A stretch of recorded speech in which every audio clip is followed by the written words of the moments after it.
통남기 알아? 내가 오늘 내려가면서 바로 올려놓을게. 없으면 있으면 나한테 이따로 통남기 주고. 자, 진술거부권 할게요. 자, 진술거부권요. 이거 되게 중요합니다, 여러분. 자, 진술거부권의 주체는 자 모든 국민요, 모든 국민. 그런데 이 장차 피해자나 피고인이 될 자에게도 보장되는 거예요. 모든 국민에게 보장되니까 장차 피해자나 피고인이 될 자에게도 보장되겠죠, 당연히. 근데 여러분, 진술거부권이 기본권으로 보장된다 해서 고지받을 권리까지 당연히 기본권이 되는 건 아니죠. 고지는 입법적 뒷받침, 법의 규정이 있을 때 고지하는 거예요. 그러니까 장차 이제 피해자가 될 자에게도 보장은 되지만 이 장차 피해자가 될 자에게는 아직 고지할 필요는 없죠. 피해자가 되면 그때부터 고지하는 거고요. 그러니까 진술거부권과 고지는 다르게 보셔야 됩니다. 여러분, 진술거부권이 기본권으로 보장된다는 거, 모든 국민에게. 피해자가 될 자에게도 진술거부권이 보장된다는 거, 고지받을 권리가 보장되는 건 아니라는 건, 고지는 법의 규정이 있을 때 고지하는 거예요. 이거 먼저 알고 들어갈게. 자, 범위는 진술의 하나죠. 진술거부권이니까 진술을 거부할 수 있는 거예요. 그럼 진술한 게 뭐냐? 자기의 생각, 지식, 경험, 사실을 정신작용 일환인 언어를 통해 표출한 거죠. 언어에는 뭐가 있어요? 말이 있고 그리고 글이 있잖아요. 말과 글요, 이런 거. 그래서 지문이나 족정 채취, 신체 측정, 호흡식 음주 측정, 이거는 진술을 할 수는 없죠. 이런 것은 진술거부권을 가지고 거부할 수는 없습니다. 됐고, 그 다음에 형사 책임에 관한 진술만 거부할 수 있는 거죠. 이 책임은 형사 책임만요. 민사 책임, 행정상 책임은 거부를 못합니다. 근데 절차는요, 어떤 절차이든 상관없습니다. 그래서 행정 절차, 국회에서 조사 절차 등에서도 보장은 되고요. 유리한 진술도 거부 가능한가? 그렇습니다. 유리한 진술도 거부 가능해요. 이거 알고 있어야 되죠. 이거 알고 있어야 돼. 시험에 나온다. 우리 헌법은 불리한 진술을 거부할 수 있게끔 돼 있지, 그제? 근데 우리 위대한 형소법은 어떻게 되네? 우리 형소법은 자, 불리한 것뿐만 아니라 유리한 진술까지도 다 거부할 수 있게끔 하고 있다, 그죠? 그래서 이 헌법은 불리한 것만, 우리 형소법은 유리한 진술까지, 이거 알고 있어라. 헌법은 불리한 것만, 우리 형소법은 유리한 진술까지 거부할 수 있다. 이렇게. 그다음에 인정신문에 대해서 진술을 행사할 수 있는가? 당연이죠. 인정신문에 대해서도 진술거부권 행사 가능. 딱 기억하시면 되고요. 자, 불고지 요가, 진술거부권을 고지하지 않고 진술이 나오면 이게 위수정이죠. 증거 능력은 없고. 아무리 임의로 한 진술이라 하더라도 이거는 위수정에서 막혀서 증거를 못합니다. 그 다음에 사고운전자의 신고 의무. 여러분, 우리 사고운전자에게, 교통사고 사고운전자에게 신고 의무를 벌칙으로 강제하고 있죠. 우리 도로교통법에. 자, 이것이 혹 진술거부권을 침해하는 거 아니냐. 네, 의문이 든단 말이죠.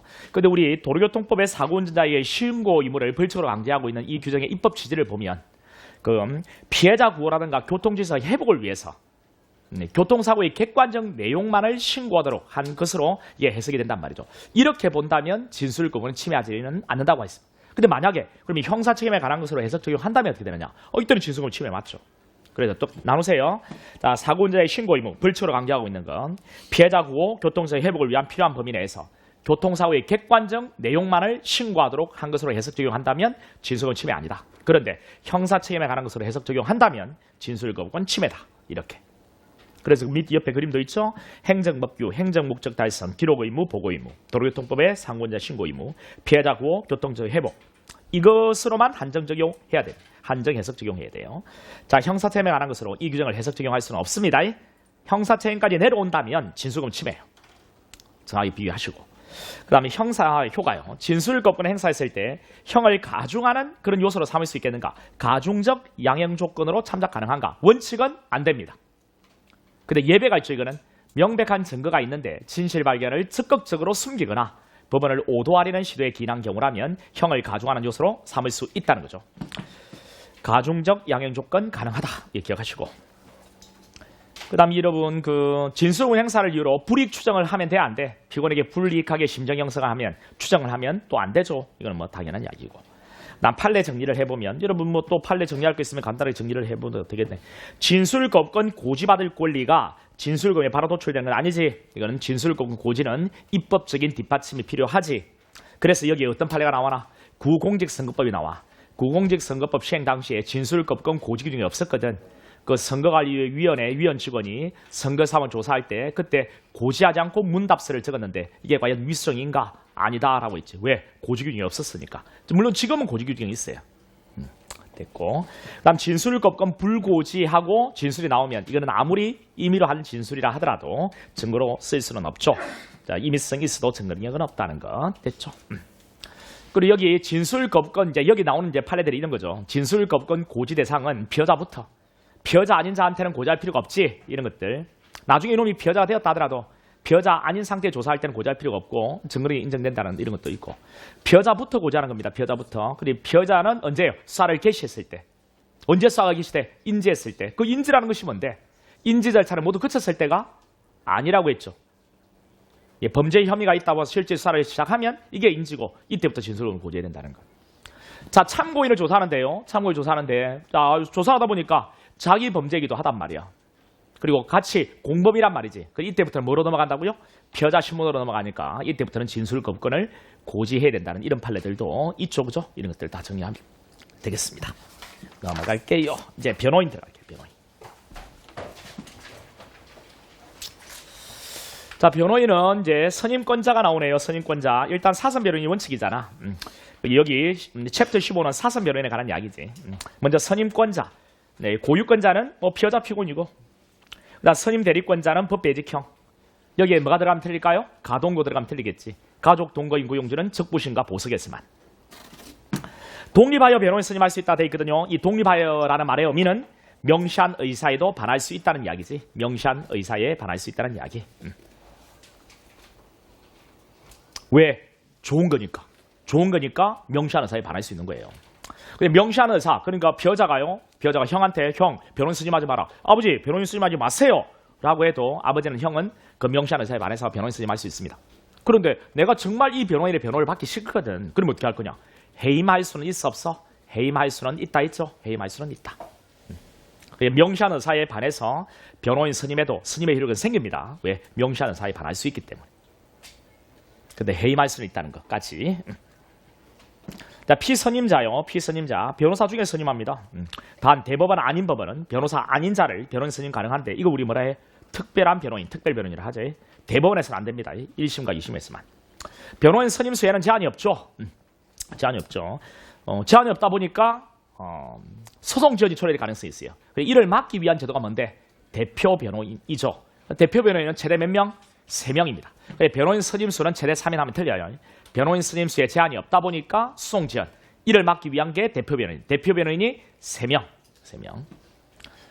대표 변호인에 대한 통지나 서류 송달은 변호인 전원에 대해서 통지를 또는 서류를 송달한 효력이 생기죠. 여러분 대표 변호인이 갖는 의미는 통지와 서류 송달밖에 없어요. 대표 변호인만 법정에 나와서 법정에 참여해서 변호할 수 있다고 하면 맞아 틀려? 틀립니다. 대표 변호인이 갖는 의미는 통지나 서류 송달밖에 없어요.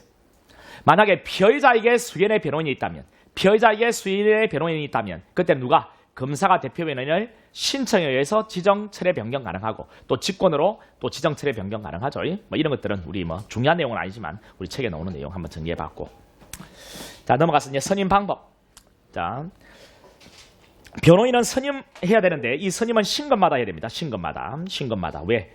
신급 대리니까. 그 신급에만 효력이 있으니까. 자, 어떻게 하는 거냐? 서면으로 하는 겁니다. 변호인 선임은 그래 서면주의예요. 서면. 변호인 선임 신고서요. 이것을 제출해야 돼. 기소 전에는 수사기관에, 기소 후에는 법원에. 만약에 변호인 선임하기 전에, 선임서 적어서 제출하기 전에 위임 계약을 보통 먼저 하거든요. 근데 그 위임 계약이 무효나 취소가 됐습니다. 그러면 그 뒤에 선임서를 적어서 제출을 해서 선임이 된 거, 이 선임의 효력도 소멸하는 거냐? 그렇지는 않죠. 우리 사법상의 계약에 문제가 있다 해서 우리 공법상의 선임의 효력이 바로 무효가 되는 것은 아니다. 이런 것들 기억하시고. 선임 효력 영향 X 없어요. 그 다음 선임의 효과.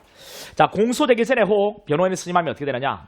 수사 단계에서 그럼 1심까지는 가죠. 1심까지 간다. 됐죠? 여기 환송 내지 이송에 의해서 원래 신고로 돌아오면 어떻게 되느냐? 선임의 효력은 그대로 유지가 됩니다. 부활하죠. 부활. 그러니까 1심에서 자 여기서 A를 변호인 선임했을 때 이게 1심까지는 가잖아요. 여기에 판결이 선고됐어. 여기에 1심이라는 것은 어디까지? 선고시까지입니까? 판결 선고시까지? 아니죠. 여기도 다 1심에 들어가요. 상소를 제기하면 기록을 정리해서 기록이 상급법원에 기록이 송부되는 바로 이 시점이 신급이 이동하는 시점이죠. 여기까지가 신급의 의무에 들어간다고요. 그러니까 여기서 변호인 선임하면 1심까지 간다 할 때 1심은 바로 여기까지. 기록이 넘어가면 신급 이동하면 여기 스님 효력은 없습니다. 그럼 이제 다시 이제 B를 변호인 스님했다 하면 여기서 만약에 파기해서 다시 돌려보내면 여전히 스님 효력이 부활한다는 건 이거. 그 다음에 사건과의 관계. 갑이 A 사건으로 A를 변호인 스님을 했어. A를.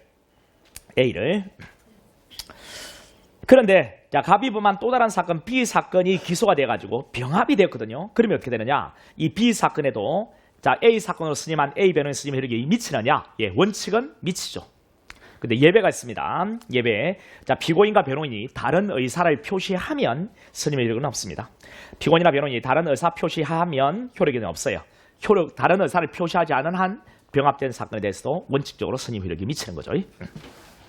자, 이 정도 하면 사선. 자, 됐고. 그 다음 국선. 이 국선은 이제 국가가 선임한 변호인이죠. 예, 되게 중요합니다. 선정사유 33조에 33조에 자, 먼저 1항요. 구 미친놈의 장단입니다. 구속된 때 이 구속은 뭐를 의미한다고요? 구속은 당구죠. 당해 사건으로 구속된 경우를 말하죠. 당해 사건. 다른 사건으로 구속되어 있는 경우는 여기 구속된 피고인이 아닙니다. 당해 사건으로 구속된 경우. 그 다음 미성년자, 그 다음 70 이상, 그 다음 농화자, 심신장애 의심 있는 경우, 그 다음 사형무기 단기 3년 이상입니다. 이 단기예요. 장기로 바꾸면 안 돼. 단기 3년입니다. 1년 아니에요. 이전에 1년이었거든. 지금은 3년. 그 다음 이상입니다.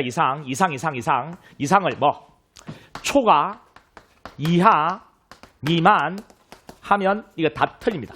이렇게 다 바꿔 출제했습니다. 여기 3년이죠. 이상인데 이렇게 바꾸면 틀리고요. 3년인데 뭐 1년 하면 틀립니다. 이제 단기죠. 단기. 단기제 이거 장기하면 틀립니다. 자, 이런 것들을 다 비교를 꼭 해주세요. 그 다음에 2항 빈곤이죠. 빈곤. 우리 청구국선입니다. 빈곤의 경우는 청구입니다. 이거 직권 가면 틀려요. 직권 가면 틀려요.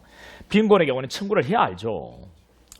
여러분 청구만 하면 되는 게 아니고요. 또 이런 거 따라야죠. 우리 청구를 하면 그 사유를 소명을 해야 돼요. 소명을 해야 돼. 소명을 하지 않으면요. 빈곤하다는 것을 소명하지 않으면 그리고 딱히 빈곤하다는 것을 인정할 자료가 없으면 청구한 것은 기각되는 거죠. 근데 여러분 소명자료 첨부해가지고 이렇게 청구를 했는데 법원이 아무런 결정도 하지 않으면 위법합니다. 가부를 결정을 해야 돼요. 만약에 결정을 했을 때 이 결정에 대해서 불복은 돼야 안 돼? 안 됩니다. 이거 판결 전 소송 절차 가능한 결정이고 적시항고 가능하다는 규정이 있으면 적시항고로 불복 가능한데 없어요. 그래 적시항고 안 됩니다. 그래 제항고 안 되죠. 항고 안 됩니다. 불복이 일치 안 돼요. 안 돼요. 이런 것들까지 자연스럽게 다 내려올 수 있도록 해주세요. 그 다음에 3항은 직권재량국선입니다.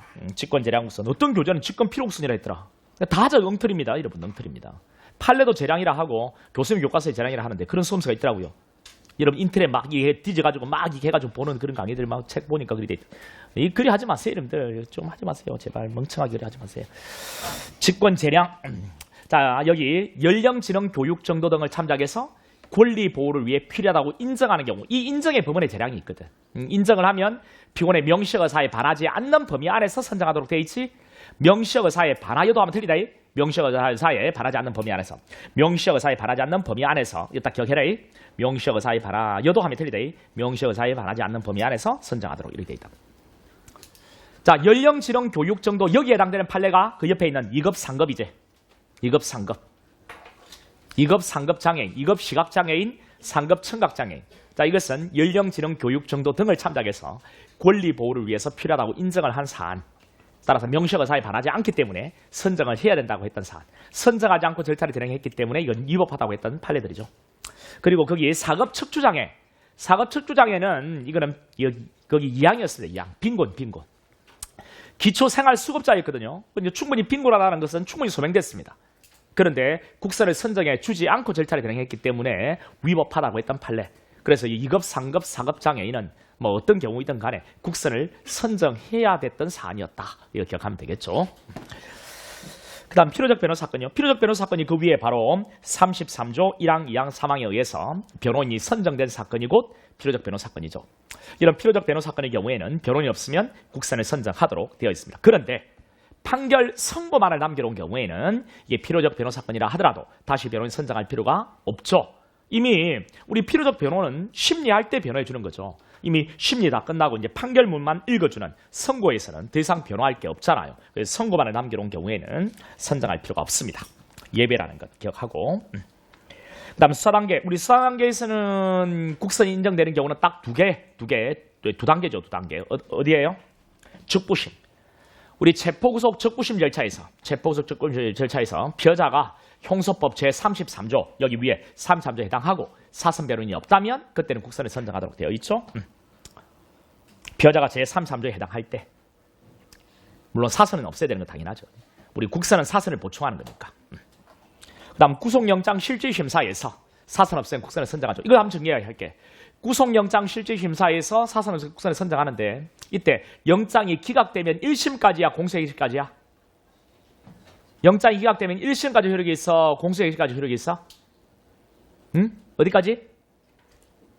영장이 기각되면 1심까지 효력이 있냐고 공소제기시까지 효력이 있냐고? 이 중에는 답이 없죠? 그래서 대답 안 하신 거죠? 예, 잘 하시네요. 영장이 기각되면 효력이 소멸해요. 영장이 기각되면 효력이 소멸한다고. 기각된 경우를 제외하고 즉 영장이 발부되면 언제까지? 1심까지 선정 효력이 있다는 거지. 됐지? 이거 여러분 이렇게 나오니까 여러분 뭐 넘어가지 마세요. 근데 이런 것들을 아직 잘 못 찾는 친구는요. 여러분들이 많이 안 봤습니다, 여러분. 많이 봤는데 하면 아직까지는 이 운동신경, 공부신경 이게 좀 약한 겁니다. 그러면 더 보세요. 다른 방법 없습니다. 더 보시면 돼요. 요 놈보다 내가 더 많이 봤는데 운동신경, 공부신경이 좀 없는 겁니다. 운동신경 더 있잖아요. 피라만 붙으면 운동신경이 있기 때문에 훨씬 더 앞질러 갈 거란 말이죠. 운동신경도 이놈이 더 좋은데 그러면 이놈이 원래 나은 겁니다. 그걸 인정하고 들어갔어요. 인정하고. 그래서 더 노력하시면 됩니다. 더 노력하시면 됩니다. 더 노력하시면. 사회적일 거 아니에요. 그래서 이제 면접 점수에서 확 앞지를 거 아닙니까? 이놈이 더 사회성 더 좋다. 그렇게 되지는 않습니다, 보통. 여러분이 모르는 여러분 내면의 사회성이 있어요. 면접관들이 그걸 볼 거예요. 그러니까 이게 세 개의 시험이 있다 보니까 이 세 개로 보는 이유도 있을 거 아닙니까? 어떤 놈이 이거 잘하지만 이거 없는 놈도 있고 이거 잘하지만 이게 약한 놈이 있고 그래서 세 개 점수를 합산해가지고 우리가 뽑는 거잖아요. 맞습니다, 그거. 어떤 놈은 사회성이 좀 떨어지는 놈, 근데 공부는 잘하는 놈들. 어떤 놈은 공부 잘하고 사회성이 있는데 운동을 못하는 놈. 이런 놈들이 다 있단 말이죠. 그래, 이거 전체를 가지고서 제대로 된 놈을 한번 뽑아보겠다는 것이니까 내가 어느 하나가 약할 수 있고 또 어떤 과목이 또 약할 수 있고 다 여러분 장단점 다 있습니다. 세상은 공평해서 어떤 한 놈한테 모든 걸 다 주지는 않습니다. 여러분이 모르는 뭔가가 있습니다. 그 믿어보세요. 그래서 이런 것들은 뭐 알런 소리 하지 마시고요. 좀 더 보시면 됩니다. 좀 더 보면 되는 것을 갖다가 뭐 이거리 고민하십니까? 폰 보라고 한 거 아닙니다. 맨 뒤에서. 폰 보라고 한 거 아니고 책을 더 보라고 한 겁니다. 자, 찔릴 사람이 한 사람 있을 거예요. 맨 뒤에 이쪽에 맨 뒤에 앉았다고 내가 말은 안 할게요. 예. 자, 이제 넘어갈게요. 구속영장 실질심사요. 구속영장 실질심사, 영장 실질심사입니다. 이때는 여러분 우리 사선 없이 국선 선정한다는 이야기도 다 했고요. 만약에 선정 결정이 취소되면 다시 선정해야 된다고요? 할 수 있다고요?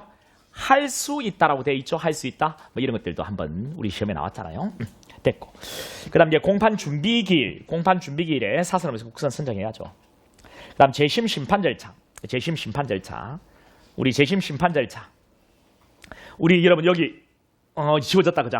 우리 재심 청구 개시 절차, 재심 개시 결정 전의 절차에서는 국선 안 돼요.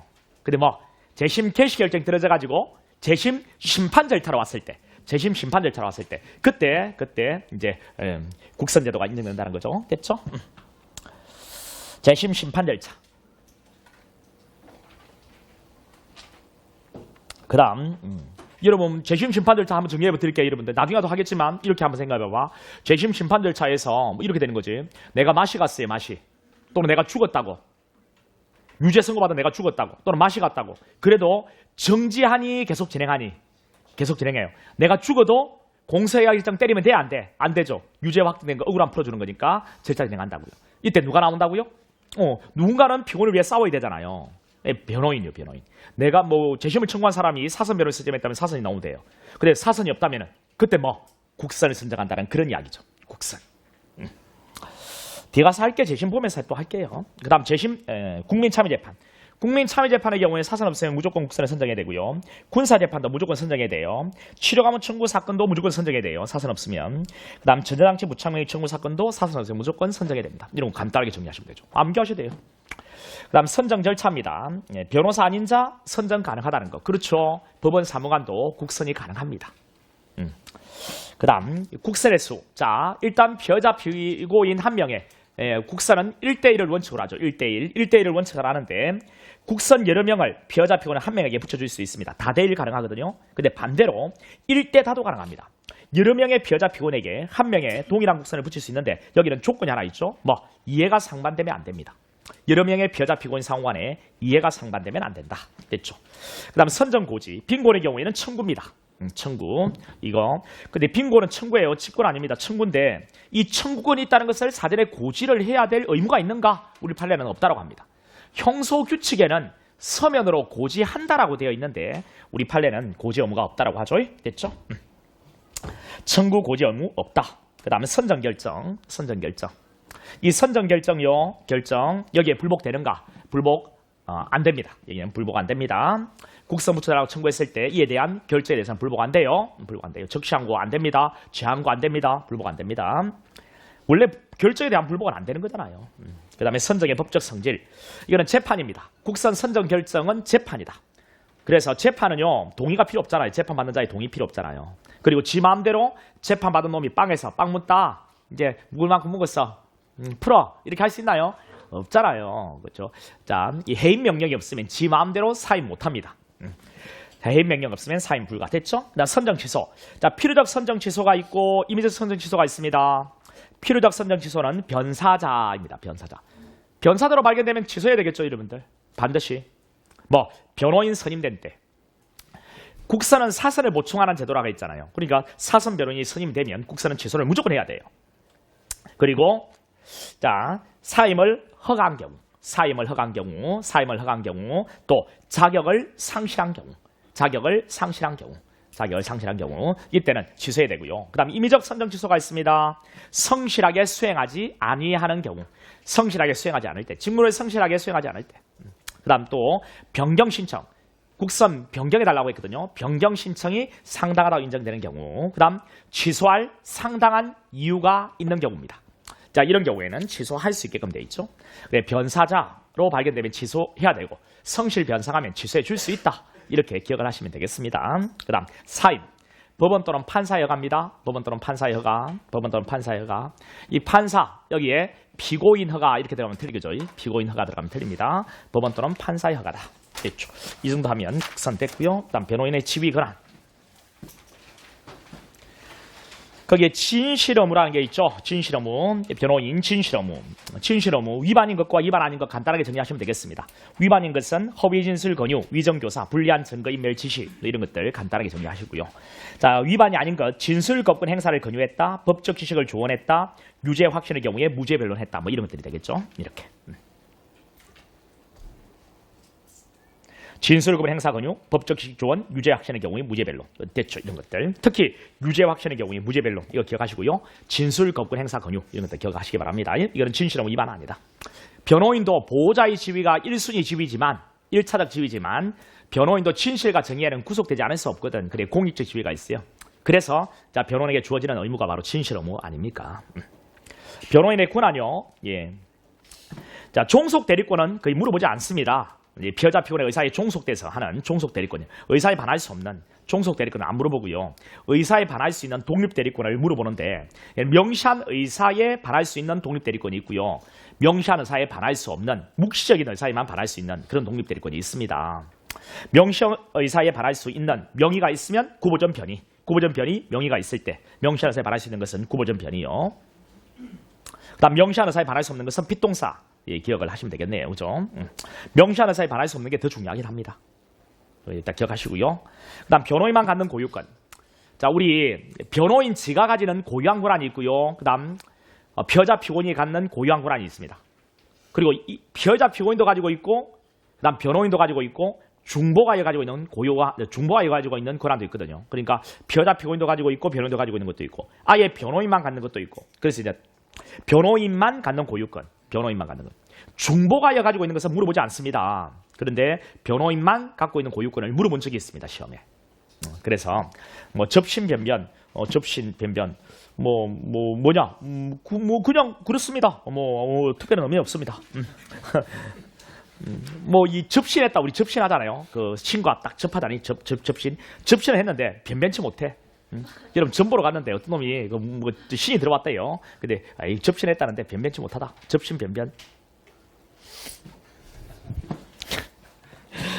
자, 34조 접견교통권이요. 이 34조 접견교통권은 여러분 변호인 또는 변호인 대리는 자가 빵에 있는 놈을 만나는 직견교통권이죠. 그 다음 우리 헌법 12조 4항은요. 방에 있는 놈이 요놈에 갖는 직견교통권이잖아요. 이 접견교통권은 요놈만 갖는 거고요. 요 3사 접견교통권은 누구만요? 이거는 변호인 또는 변호인 대리는 자만 갖는 거잖아요. 그러니까 변호인만 갖는 고유한 권한이라고 이야기하는 겁니다. 접견교통권은 빵에 있는 놈도 가질 수 있는데 그거는 헌법 12조의 접견교통권이고요. 34조의 접견교통권은 변호인만 갖는 거 맞습니다. 알겠죠? 그냥 접견교통권이라고 한다면 앞에 3, 4조 빼버리고 그냥 접견교통권이라고 한다면 이건 다 갖고 있는 걸 맞죠, 물론. 그런데 변호인 또는 변호인 대리는 자가 빵에 있는 놈 만나는 직견교통권인 34조의 직견교통권은요. 변호인 또는 변호인만 갖는 고유권은 맞다고요. 그 다음에 피고인에 대한 신문권. 피고인이 지가 지한테 신문할 수는 없죠. 우리가 변호인이 신문해야 될 거 아니에요. 이렇게 했더니 쌤, 검사도 신문할 수 있잖아요. 재판도 신문할 수 있잖아요. 왜 변호인만 갖는다고 하는데요? 이렇게 따지면 안 됩니다, 여러분. 지금은 피고인과 변호인만 놓고 이야기하는 겁니다. 다른 놈들은 빼고요. 이 두 놈만 놓고 봤을 때 변호인만 갖는 거냐, 피고인도 갖고 있는 거냐, 이걸 이야기하는 것이란 말이에요. 이거 지금 이야기하는 것은. 그래, 피고인에 대한 신문권은 변호인만 갖는 것이고요. 그다음 상고심에서의 변론권은 변호인만 갖습니다. 상고심에서는 피고인은 변론권이 없어요. 그 다음에 피여자 신문 시 변호인 참여권. 피여자 신문 시 변호인 참여권. 변호인이 참여하는 것이잖아요. 변호인 참여권요. 이건 변호인만 갖는 거죠. 됐죠? 접신 변변 됐고. 그 다음 변호인 접견교통권이요. 이 3사 접견교통권은 이거는 법률상의 권리다. 헌법상 기본권이 다음에 틀립니다. 법률상의 권리. 그 다음 재심 청구 절차는 적용되지 않는다. 기억나시죠? 재심 청구 절차. 다르게 표현하면 재심 개시 절차. 또 다르게 표현하면 재심 개시 결정 전의 절차. 그 다음에 변호인 공범 가담 시도. 자, 변호인을 공범으로 가담시키는 시도를 했습니다. 그런 이유가 있다 하더라도 접견교통권을 금지하는 것은 정당화 되지는 않는다라고 했죠. 이거 기억하고. 최근에 많이 물어봅니다, 이거. 그 다음 변호인의 기록 열람 등사권 들어갈게요. 이제 변호인의 기록 한목에 딱 정리해 보시면 되죠. 여러분, 기소를 사이에 두고 그 전은 우리 수사단계입니다. 예, 수사기관이 주체죠. 자, 그 객체가 피해자입니다. 객체가 주체한테 뭐 이것 보여줘 저것 보여줘 못합니다. 그래서 원칙적으로 열람사 X입니다. 그런데 예외적으로 헌재가 구속 적부심을 맡은 변호인은 고소장 피해자 신문조서에 대해서 열람 등사권이 인정된다라고 합니다. 열람 등사 개정판에 다 적어두었거든요. 여러분 없는 친구들은 열람 등사 적어놓으세요. 근데 이 헌재 결정을 이어받아 2006년에 우리 형사소송 규칙을 개정하면서 규칙에다 명문화시켰습니다.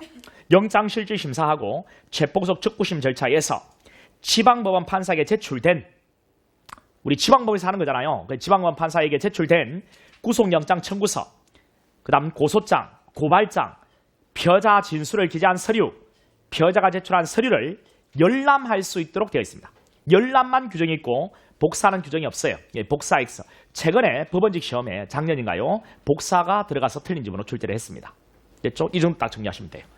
그러면 헌재 결정인지 규칙인지 어떻게 구분하는 말이냐? 구분합니다, 여러분. 영장실질심사 체포구속 적부심 절차에서 지방원 판사에게 제출된 이 말이 있습니다. 구속영장 청구서 이에 첨부된 고소고발장 이런 말이 있다고요. 그리고 우리 헌재는 구속 적부심이라고 주고 고소장 피해자 신문조서라고 줍니다. 이 두 개만 딱 언급을 합니다. 그러니까 어려움은 없을 것 같아요. 자, 이제 기소를 했다면 이제 어떻게 되느냐? 기소를 했다면 이제는 딱 두 가지로 나누셔야 됩니다. 기소를 하고 나면은 법원에 들어와 있는 것과 아직 법원에 들어오기 전의 것을 나누시면 됩니다. 법원에 들어와 있는 것과 법원에 들어오기 전. 법원에 들어오기 전은요. 검사는 검사 가지고 있겠고 피고는 피고인이 가지고 있겠죠. 그럼 이제 피고인 측에서는 검사한테 보여달라고 하는 겁니다. 법원에 들어와 있는 것은요. 검사한테 보여달라고 할 필요 없죠. 왜? 법원에 들어와 있는 것은 제한 없이 열람명사가 됩니다. 이게 35조거든요. 자, 먼저 검사 가지고 있는 거, 피고인이 가지고 있는 거 먼저 볼게요. 거기 보면은 자, 거기 피고인, 변호인부터 먼저 보셔야 됩니다. 여기 피고인, 변호인이 있고 검사 있을 겁니다. 여기서부터 갈게요. 거기 1번부터 이제 들어갈게요. 거기 보면은 자, 거기에 변호인, 피고인, 변호인 이놈이 자, 기소가 되면 검사하고 일단 피고인, 변호인은 대등한 지위를 갖습니다. 대등한 지위. 공판을 이끌어가는 주체고 당해 사건 실체를 밝혀나가는 협조자입니다. 여러분 그런 시각에서 보셔야 돼요. 피고인은요. 피고인은 재판을 일방적으로 받는 그런 놈이 아니고 재판의 객체가 아니고 재판의 주체입니다. 여러분. 공개 재판을 이끌어가는 3주체 중에 하나라고요. 그래서 검사하고 피고인 그리고 법원이 당해 사건 실체를 밝혀나가는 서로 협조자입니다. 협조자. 그러니까 네가 가지고 있는 것을 한번 좀 보고 싶다. 좀 보여주라. 그래서 내가 준비할 거 있으면 준비해서 제대로 된 실체를 우리 한번 밝혀보자. 됐나 검사야? 됐다. 어이 화이팅! 화이팅! 마치 이런 느낌이란 말이죠. 이런 느낌. 그러니까 볼 수 있는 겁니다. 그래서 이제 보여달라고 하는 거죠. 자, 들어가 볼게요. 피고인에게 만약에 변호인이 있으면은 피고인은 열람밖에 안 됩니다. 피고인에게 변호인이 없으면은 그 옆에 열람명사 서면의 교부 이쪽으로 가는 겁니다. 됐죠? 물론 변호인은요. 열람명사 서면의 교부 다 요구할 수 있습니다. 됐죠 이거? 중요하죠 이것도. 자 들어갑니다. 전면적 개시란 말 나오죠. 기소만 되면요. 피고인 측은 자기한테 유리하건 불리하건 다 볼 수 있거든요. 그 전면적 개시 밑에다가 유리 불리 모두 가능 이렇게 적었습니다. 유리한 것 불리한 것 모두 가능. 피고인에게 유리한 것뿐만 아니라 불리한 것뿐만 아니라 유리한 서류도 다 볼 수 있습니다. 기소만 되면. 불리한 것만 가능하고 유리한 것은 뭐 볼 수 없다 하면 틀립니다. 이렇게 나온 적도 있죠. 유불리 전물 다. 보여달라. 이때 검사는 서류들의 목록이 있죠. 목록은 거부 못합니다. 목록 거부 못합니다. 근데 서류 등 특수매체 포함되죠. 근데 특수매체는 필요 최소한의 범위 하나는 거죠. 특수매체 포함해가지고 국가안보, 증인보호 필요성, 관련 사건 수사의 장애 등을 이유로 거부나 제한을 할 수 있습니다. 거부 제한 가능합니다. 이때 자 거부나 제한하는 것이 국가안보 이런 것은 핑계에 지나지 않는다. 그렇다고 한다면은 자 피고인 측은 어디로? 법원한테다가 이제 3번 들어갑니다. 3번 법원한테다가 허용을 해줄 것을 신청하는 거죠. 이때 법원이 검사 이야기 들어보고 허용할 것을 결정하면 이 결정에 대해서 불복돼야 안 돼. 불복 안 됩니다. 이제 4번까지 보셨죠? 그다음 5번이요. 검사는 의무가 있습니다. 보여주어야 될 의무가 있고 이 의무를 불이행 시 증거 신청 못하는 불이익까지도 감수해야 됩니다. 그럼 여기서 판례 하나 있잖아요. 증거 신청 못하는 불이익을 감수하기만 한다면 보여주지 않아도 된다는 말이냐? 그런 의미는 아니라고 했죠. 보여주어야 될 의무도 있고 이 의무를 이행하지 않았을 때 증거 신청 못하는 불이익까지도 감수해야 된다는 그런 의미다. 이런 이야기 했던 거 다시 기억하시고 됐죠. 여기까지 하면 이제 다 보고 왔잖아요. 그럼 됐죠. 그 다음에 이제 그 위에 거, 맨 위에 이거 합니다. 이거. 그러면 이제 검사는 피고인이 가지고 있는 것을 볼 수 없는가? 있죠. 왜? 대등한 지위. 균형을 맞춰야 되니까 볼 수 있습니다. 그래서 검사도 피고인한테 보여달라고 할 수 있어요. 그런데 제한적 증거 개시란 말이 나오죠. 이게 어떤 의미냐? 예, 제한적 증거 개시. 이 제한적이란 말 나왔죠? 그 위에다가 주장을 한때 이런 말을 적어놓으면 되겠죠. 주장을 한때. 제한적 증거 개시. 여기 제한적 증거 개시란 말 있잖아요. 이렇게 쭉 가가지고 제한적 증거 개시 위에 이렇게 해서 주장을 한때라고 적어놓으면 돼요. 주장을 한때. 이 주장을 한때 이게 뭔데? 공판 준비기일 또는 공판기일에서 이런 것까지는 안 적어도 돼. 그냥 주장을 한때 이거는 딱 하고 이제 문제를 풀어야지. 앞에 나오는 것까지만 다 어떻게 세세야 우리가 기억하냐. 공판 준비기일 또는 공판기일에서 현장 부재, 현장이 없었다는 것 또는 심신상실 또는 심신미약 등 법률상의 또는 사실상의 이런 주장을 한때 그때 검사는 피고인한테 보여줘라고 할 수 있는 겁니다.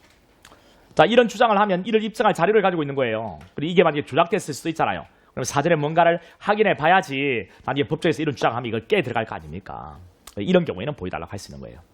그럼 왜 이게 균형, 대등하니까 볼 수 있다라고 있고 대등하니까 검사도 볼 수 있다라고 하는데 왜 이렇게 차이가 있냐? 하나는 전면적이고 하나는 왜 제한적이냐? 그러면 균형이 안 맞지 않냐? 균형이 맞습니다, 여러분. 왜 맞냐면 검사하고 피고인의 그 힘을 보세요. 파워를 보세요. 검사가 엄청난 파워를 가지고 있잖아요. 그렇죠? 증거수명력도 있고. 그러면 피고인 측은요. 증거수명력이 없습니다. 수사 권한도 없잖아요. 몇 개 없어요. 근데 꼭 완전히 똑같이 이렇게 맞출 필요는 없지 않을까요? 검사는 많이 갖고 있는 놈이고 힘이 센 놈이고 힘이 약한 놈이니까. 정말 실질적인 균형을 본다면은 이거는 제한을 좀 하고 이거는 전면적으로 풀어주는 거 맞습니다. 이건 전혀 문제가 안 되거든요. 됐죠? 이렇게 생각하고. 그런데 이제 법원에 들어와 있는 것은 전혀 제한 없이 35조를 통해서 열람과 복사가 다 됩니다. 여기는 재판장의 허가도 필요 없고 제한도 되지도 않습니다. 법원에 들어와 있는 것은 무조건 다 볼 수 있습니다. 피고인도 변호인도 전부 다 열람 농사 다 됩니다. 열람 복사 다 됩니다. 아니 변호인 승인되어 있으면 열람밖에 안 되잖아요. 아닙니다. 법원에 들어와 있는 것은 변호인 선임 여부와 상관없습니다. 피고인 열람 복사 다 됩니다. 그 다음 변호인 열람 복사 다 됩니다. 알겠죠? 그러니까 이름 딱 나누시라고요. 기소유예는 법원에 들어와 있는 것과 들어와 있지 않은 것 이렇게요. 들어와 있는 것은 변호인 선임 여부와 상관없이 누구든 열람 복사 됩니다. 근데 자, 법원에 들어오기 전 검사 가지고 있는 것은 이제 이게 증거 개시란 말입니다. 됐죠? 여기서는 이제 변호인 선임 여부에 따라서 달라지는 거죠. 그리고 이런 증거 개시는 공판 준비 절차에서만 적용 X입니다. 증거 개시 이쪽 부분이요. 증거 개시 그 위에다가 CF 공판 준비 기일에서만 증거 개시 X. 공판 준비 기일에서만 증거 개시 X. 우리 어제 풀었던 거죠. 다른 별 문제에 공판 준비 절차에서만 증거 개시가 된다. X. 기소 이후에는 다 됩니다. 기소 이후에는 법원에 들어와 있는 것, 그다음 검사 가지고 있는 것이라면 증거 개시가 다 된다고요. 그 공판 준비 절차에서만 되는 게 아니라고요. 됐죠? 자, 이제 법원에 들어와 있는 것은 35조를 통해서 열람 복사를 하는데, 자, 법정 대리인, 특별 대리인, 보조인, 배직형도 가능합니다. 근데 위임장 및 신분관계 증명 문서를 제출해야 돼요. 위임장 위임장 더하기 위임장 및입니다. 뽑아내가지고 위임장 제출하거나 X입니다. 하거나 X. 위임장을 제출하거나 신분관계를 증명하는 문서를 제출한 자도 이렇게 하면 틀립니다. 위임장 및 신분관계를 증명하는 문서 이 둘 다를 제출해야 돼요. 됐죠? 이 정도 하시면 되겠고. 자, 그러면 다 됐죠? 그 다음 이제 공장 변경 들어갈게요.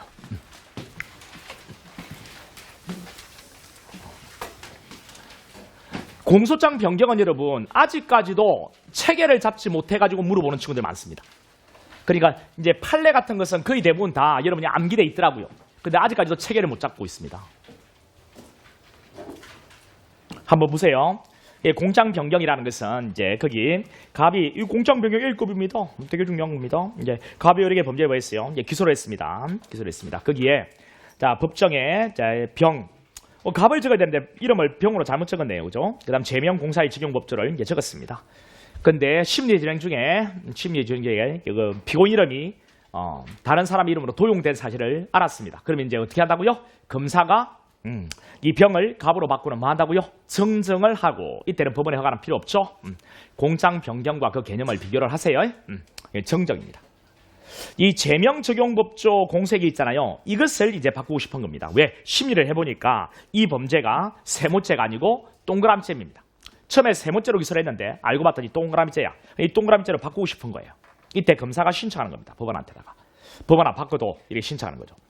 이때 법원은 지금 바꿔달라고 한 건 이 동그라미하고 이 처음에 기소했던 세모가 동일한가 봅니다. 동일한가. 우리 물건 하나 샀는데 물건이 하자가 있으면 바꿔달라고 하죠. 교환기간 내에 바꿔달라고 하잖아요. 그러면 동일한 물건으로 바꿔주는 거잖아요. 똑같습니다. 동일한 물건인가 보는 거예요. 이걸로 바꿔주세요. 그리고 이 물건과 이 물건이 동일한 물건인가 본다고요. 동일성이 있는가 본다고요. 있으면 바꿔줄 거라고요. 자, 이제 보죠. 근데 만약에 동일한 물건 아니야. 나 이 물건 갖고 싶어. 이거 바꿔주자. 아니, 동일한 거 아니에요. 그러면 어떻게 돼?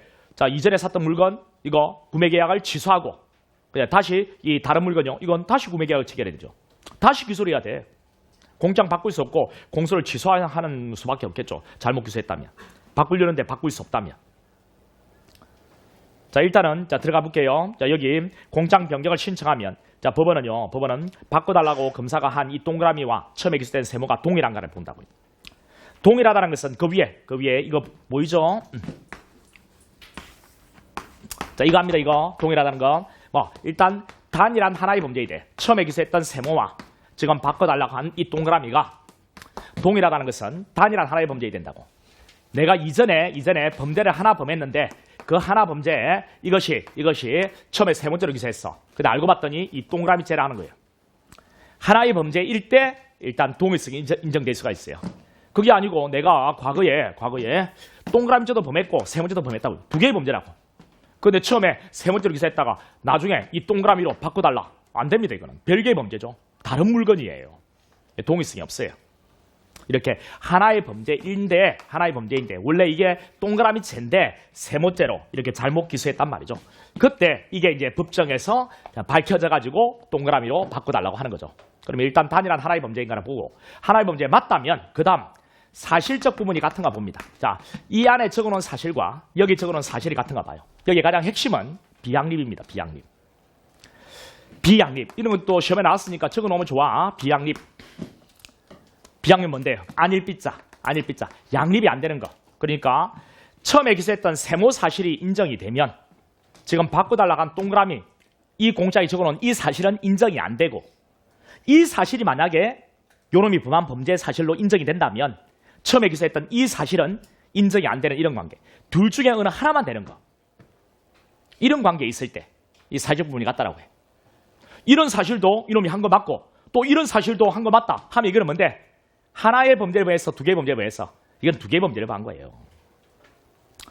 자, 이 처음에 기소했던 이 사실이 만약에 이놈이 범한 범죄 사실 맞다면 이것이 맞다면 지금 이 사실은 인정이 될 수가 없는 거고 이 사실이 만약에 인정된다면 이놈이 범한 범죄로 이전에 과거에 범한 그 범죄가 이 사실이라면 동그라미 사실이라면 이 세모 사실이 안 되는 이런 관계 어느 하나만 되는 관계일 때 그때 이제 사실적 부분이 같다라고 해요.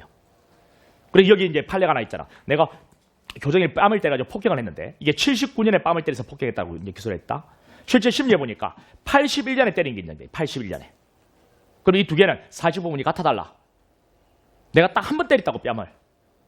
사실 부분 같나 다르나? 이 친구들아 대답 안 할 게가. 나도 안 해. 대답할 때까지.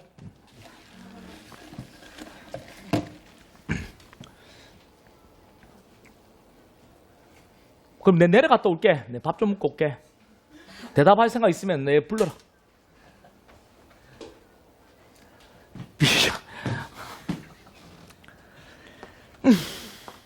자, 비양립이라 이제 비양립. 그러니까 내가 한 번 딱 때렸다고 했잖아요. 그럼 한번 때려볼까? 우리 리얼하게. 한 번 딱 때렸거든, 한 번. 그러면 79년에 때린 거라면 81년에 때린 게 아니잖아요. 만약에 81년에 때린 거면 79년에 때린 게 아니니까 사실적 부분 같죠. 그러니까 비양립, 사실적 부분 같은 겁니다. 그 다음 이제 규범, 이 규범적 부분까지 이것도 시험에 나오지. 규범적 부분 가지고 고려한다는 거. 이 규범은 뭔데? 보호법익과 뭔데? 재질입니다. 보호법익과 재질. 근데 처음에 기소했던 이 세모죄, 이것의 보호법익, 어떤 범죄든 보호하려고 하는 법익이 있잖아요. 그리고 재질, 이것과 지금 바꿔달라고 한 동그라미죄의 보호법익과 재질이 같아야 돼요. 그래야만 동일한 범죄다. 이 두 개는 동일성이 있다라고 이야기하고 공장 변경 이걸 할 수 있다는 거죠. 됐죠? 이렇게 봅니다. 동일성, 보호법익과 재질. 됐지. 자, 그러면 만약에 자, 심리해 보니까요. 법원에서 심리해 보니까 만약에 이 동그라미 드러났어. 그래서 검사가 동그라미를 바꿔주세요라고 하니까 법원이 딱 보니까 이 두 개가 단일한 범죄 맞고 과거에 하나의 범죄 맞고 세 번째 동그라미죄 두 개가 아니고 딱 원래 하나의 범죄 맞는데 검사가 잘못 세 번째로 기소한 건 맞고 사실 부분 이 사실 인정되면 이 사실 인정 안 되고 이게 만약에 이놈이 그때 과거에 한 사실이라면 이건 아니라고 그러면 사실 부분 같고 그 다음 처음에 기소된 세 번째의 보호법익과 이것의 보호법이 같으면 동일성이 있네 라고 하면 이거로 바꿔주는 허가는 법원의 의무가 된다라고 했죠. 공장 변경 허가는 법원의 의무. 됐습니다. 이게 공장 변경이다. 그럼 이제 동그라미 바뀌면 이제 동그라미 이제 쭉 볼게. 절차 볼게. 절차. 자, 검사의 신청. 일단 검사가 신청하는 겁니다. 심리해 보니까 동그라미가 드러나. 그럼 바꿔달라고 신청하는 거야. 자, 우리 물건 하나 샀을 때 물건에 하자가 있으면 교환 기간이 정해져 있지. 마찬가지로 우리 공장 변경도 정해져 있습니다. 기간이. 심리하는 내용을 바꾸는 거니까 심리가 종결되기 전에 변경 신청해야 돼. 변론이 심리가 종결되기 전. 여러분 심리가 종결돼 버리면요. 변론 재개, 심리 재개가 가능하거든요. 직권 신청할 수 있다 했잖아요. 근데 할 수 있다는 거예요. 이미 심리가 끝났을 때 변론 재개를 신청하면 할지 말지는 법원의 재량이거든요. 그래서 공판 심리 종결 전까지 공장 변경 신청은 있어야 되는 거예요. 왜? 공판 심리 종결되고 난 뒤에 변론 종결된 뒤에 변론 재개 신청과 함께 공장 변경해 달라고 신청을 하면 재개 여부가 법원의 재량이니까요. 법원이 재개를 안 하면 공장 변경은 안 되는 것이거든요. 그래, 공판 심리 종결 전 됐죠? 서면으로 하는 겁니다. 공장 변경 신청서라는 서면요. 그런데 공장 변경 신청서라는 서면으로 해야 되는데요. 예외적으로 구술 가능합니다. 구술. 언제요? 피고인이 제정하는 공판정 제 피고인에게 이익이 되거나 이 피고인이 동의하는 경우 구제이동이죠. 구술 제2동, 구제2동, 구제2동의 경우에는 구술이 가능하다고요. 그런데 여기서 중요한 판례가 하나 있죠. 공소 제기 부분에서 안 물어보면 여기서 물어볼 것 같아요. 공장 변경에서 이 판례를 물어볼 것 같아요. 이 시점의 문제지 무조건 물어봐요. 뭔지 알겠죠? 공장 변경 신청서로 공장 변경 신청하면서 일부는 변경 신청서에 담고 일부는요 양이 되게 많으니까 파일 형태로 저장 매체에 담아서 이거 첨부했습니다. 과연 이것을 공장 변경 신청서로 볼 수 있습니까? 없다는 거예요. 그리고 예외적으로 구술로 공장 변경 신청 가능하죠. 구술로 이렇게 검사가 쉬부리는 부분이 있겠죠. 이 부분과 너무 양이 많으니까 그 다음은 이것 보세요라고 제출하는 이 저장 매체 있잖아요. 그 안에 파일. 자, 이것은 공장 변경 신청서로 볼 수 있습니까? 없습니다. 그래서 이제 공장 변경 신청인 것은 구술로 하면 그 쉬부린 부분 그리고 이제 공장 변경 신청서에 기재된 부분만 공장 변경이 신청됐다라고 봐야 된다는 거죠. 됐죠? 우리 공소 제기의 경우도 마찬가지입니다. 공소 제기를 하면 공소장 서면에 공사를 특정해야 되는데 이것은 공장에 기재가 된 부분에 한정되는 거죠. 저장 매체에 저장한 파일 이 부분은 공소에 됐다고 볼 수는 없는 거죠. 이거 알고 있으면 되겠네. 그 다음 고지입니다. 여러분 공장 변경 신청이 있으면 심판 대상이 바뀌는 거니까요. 피고인 또는 변호인에게는 신속히 고지를 해야 됩니다. 공장 변경 신청서 부분을 송달함으로써 고지합니다. 그런데 여기서는 또는이라는 글자가 있습니다. 그래서 피고인 또는 변호인에게 고지하면 되거든요. 공장 변경 신청서 부분을 송달하면 됩니다. 둘 모두에게 다 할 필요는 없거든요. 또는이라는 글자 동그라미 주시고요. 신속히 피고인 또는 변호인에게 고지한다. 공장 변경 신청서 부분을 송달함으로써 고지하는 거예요. 자, 결정입니다. 결정. 자, 동일성이요. 동일성이 있다면 바꿔달라고 한 이것과 처음에 기소했던 이것이 동일성이 있다면 공장 변경 허가는 의무입니다. 동일성이 있다면 허가해야 한다. 의무. 자, 처음에는 동일성이 있다고 허가를 했거든요. 근데 나중에 알고 봤더니 동일성이 없는 겁니다. 잘못 허가를 했어요. 이런 경우에는 스스로 그 허가 결정을 취소할 수 있어 없어? 있다는 겁니다. 자, 물건을 잘못 바꿔줬습니다. 이 물건으로 바꾸고 싶어요. 그래, 똑같은 겁니다. 가져가세요. 하고 했는데 나중에 알고 봤더니 이거는 5만 원짜리, 이거는 5천만 원짜리야. 이런 경우는 스스로 취소할 수가 당연히 있겠죠. 취소할 수 있다. 그렇죠? 없다면 틀립니다. 그 다음 상소. 공장 변경 신청에 대한 법원의 결정은요. 판결 전에 소송 절차가 하는 결정이니까 불복 안 됩니다.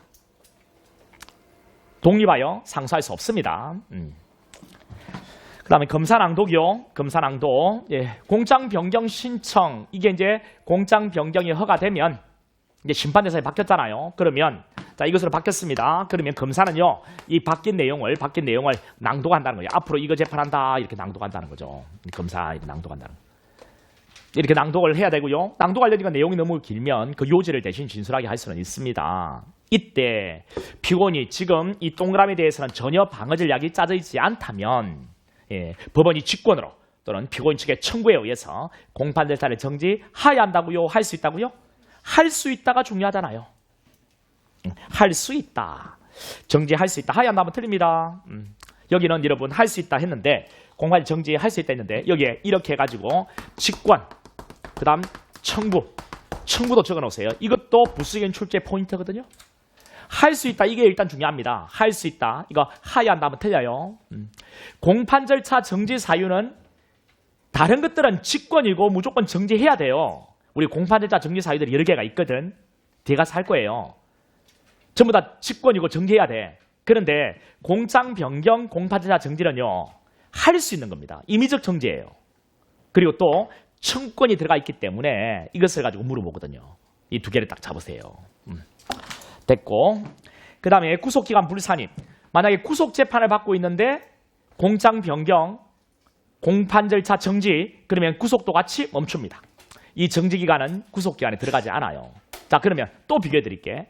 자, 공판 절차가 정지가 됐지만 우리 구속 중에 이 정지기간이 그대로 구속기간에 들어가는 경우가 딱 한 개가 있어요. 뭔데? 관할에 관한 신청이요. 물론 그 안에 관할에 관한 신청이 여러 개가 있지만 일단 크게 묶으면 뭐 관할에 관한 신청입니다. 토지 관할의 병합심의 신청, 관할 지정 신청, 관할 이전 신청. 자, 이것이 제기됐다. 그래서 이제 공판 절차가 멈췄다. 이런 경우에는 만약에 구속재판 받고 있는데 공판이 멈춥니다. 이거는 구속기간 계속 진행합니다. 구속기간에 들어가요. 관할에 관한 신청으로 공판 절차 정지기간은 구속기간에 들어간다고. 이것을 제외한 다른 공판 절차 정지는 구속도 같이 멈춥니다. 공판 절차 정지 기간은 원래 구속기간에 들어가지는 않거든요.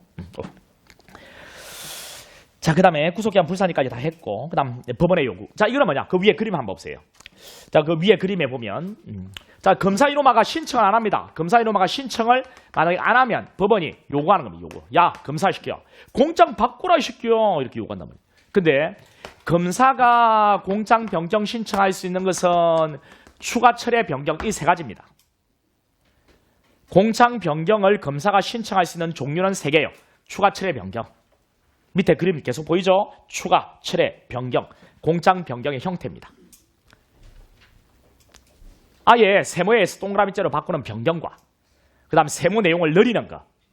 우리 상습범인데 두 개만 기소했다가 두 개가 더 있을 때 이걸 추가는 추가하고 네 개를 기소했다가 두 개는 아닐 때 이걸 빼는 철회하고 이렇게요. 그런데 법원이 요구할 수 있는 것은 뭐밖에 없어요? 추가하고 변경밖에 없습니다. 철회는 요구 못합니다. 이제 요구.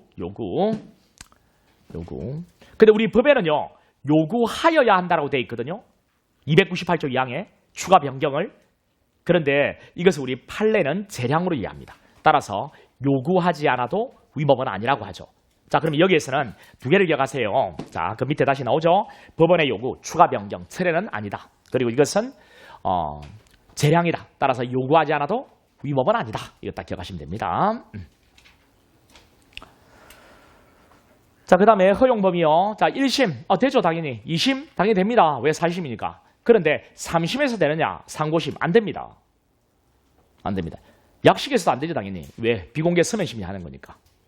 우리 공장 변경은 공개 재판을 전제로 하는 것이거든요. 그래서 상고심과 약식에서 안 됩니다. 근데 만약에 상고심 대법원에서 2심 재판을 파기하고 다시 2심으로 돌려보낸 경우에 그래서 파기 환송되어 항소심으로 다시 돌아오면 2심으로 다시 돌아오면 그때는 공장 변경이 돼야 안 돼? 됩니다. 우리 1심과 2심은 무조건 됩니다. 3심에서는 안 되고 약식에서 안 되는데 3심에서 2심 재판을 파기해버리고 다시 2심으로 돌려보내면 다시 공장 변경이 된다는 거. 됐죠? 1심 항소심, 약식 상고심 안 되고요. 항소심, 이거 여기서는 한 가지 더 기억해야 될 것은 그 상고심에서 파기 환송되어서 항소심에 들어와도 공장 변경됩니다. 뭐 이런 거 기억하기 싫다면 항소심은 무조건 된다. 이렇게 기억해도 무방합니다. 됐죠? 그리고 여러분 한 가지 이거 한번 볼게요. 이거 좀 어려울 수 있는데 이 철회하고 추가 있잖아요. 그 철회, 공장 변경 형태에 거기 철회하고 추가 있죠. 이 철회하고 추가하고 비교해서 하나 알아야 되는 것이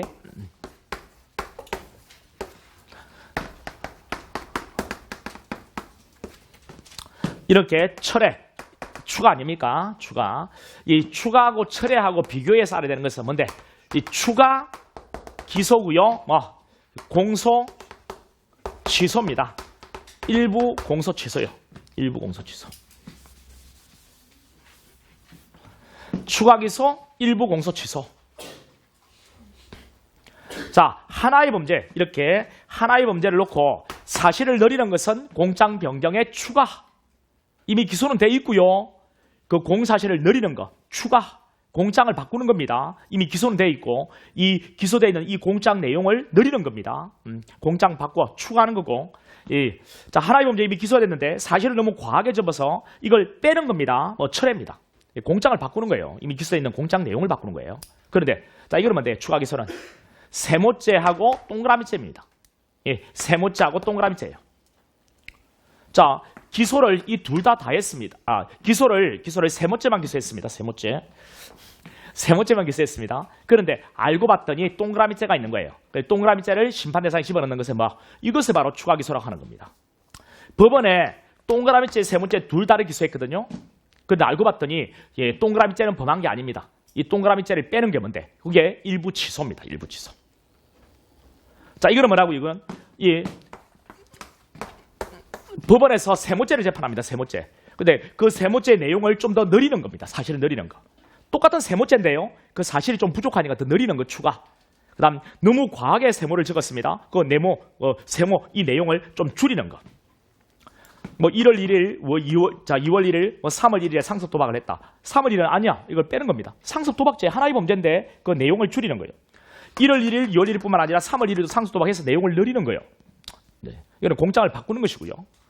그다음 여기는 절도죄, 이거는 사기죄, 절도죄, 사기죄, 절도 사기 두 개의 범죄를 했다고 기소했는데, 자 절도죄를 기소했는데 이놈이 범한 사기죄도 있습니다. 우리 사기도 다시 기소하는 겁니다. 추가 기소입니다.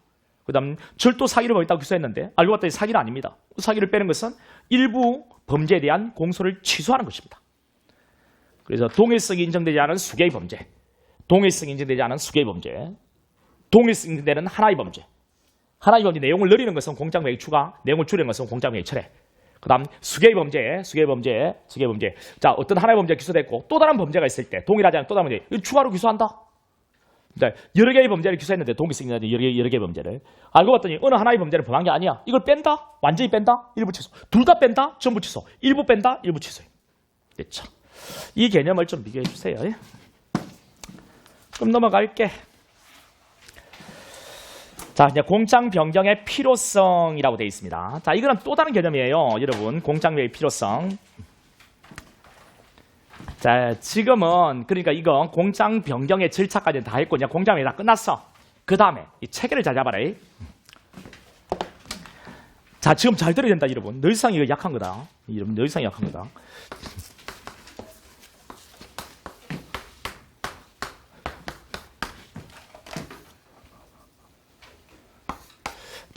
자, 검사가 기소를 했거든요. 동그라미째로. 심리해 보니까 세모죄가 인정돼요. 그러면 이 세모죄, 이 두 개가 동일성은 있거든요. 지금 동일성이 있어요. 동일성이 있어요. 이제 전제를 깝니다. 동일성이 있기 때문에 검사가 신청만 하면 법원은 무조건 세모로 바꿔줍니다. 우리 앞에서 공부했던 이 절차대로, 그 앞에 이제 봤던 절차대로 무조건 바꿔줘요. 바꿔주고 세모로 재판합니다. 지금 우리가 공부하는 것은 이 두 개가 동일성은 있는데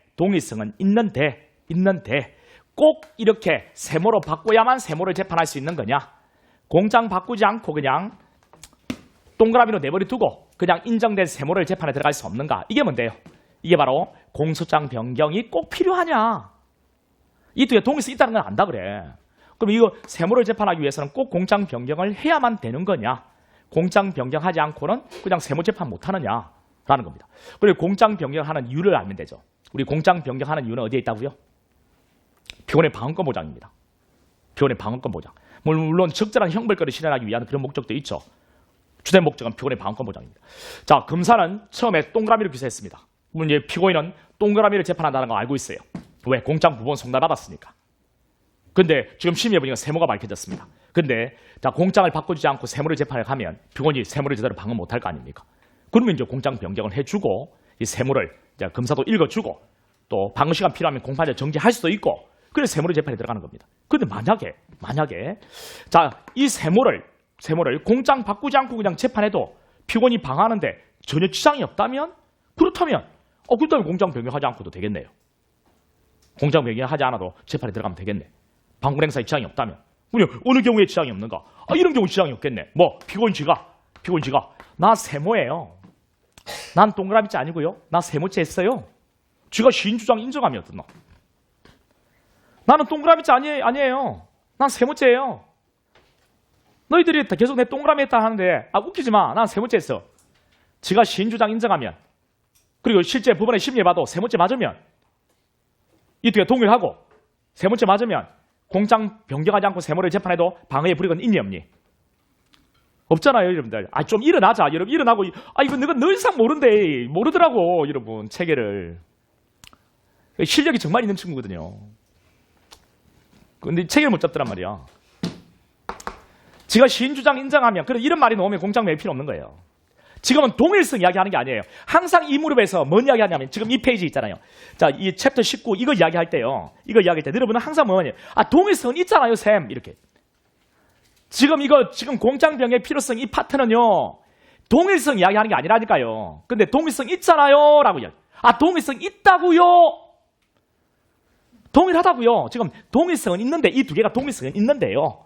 그리고 꼭 공장 변경을 해야만 재판할 수 있느냐. 이런 논점을 또 이야기하는 거예요.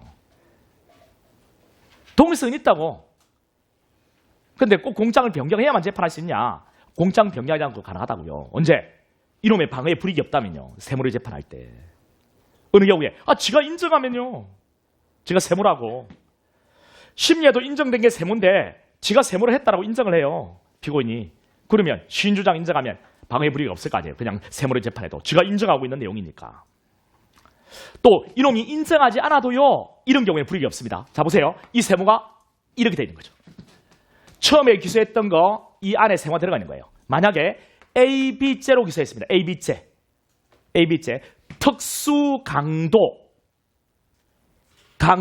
강간, 폭행치사, 강간치상 이렇게 기소했는데 실제 심리한 것은 뭐 강도, 강간, 폭행 이런 것만 인정된단 말이죠. 그러면 이거 A 이것이 이 안에 그대로 들어가 있잖아요. 그러면 이렇게 기소해. 폭행치사로 기소하면 이미 나 폭행 안 했어. 방어 끝났거든요. 막 축소 이렇게 축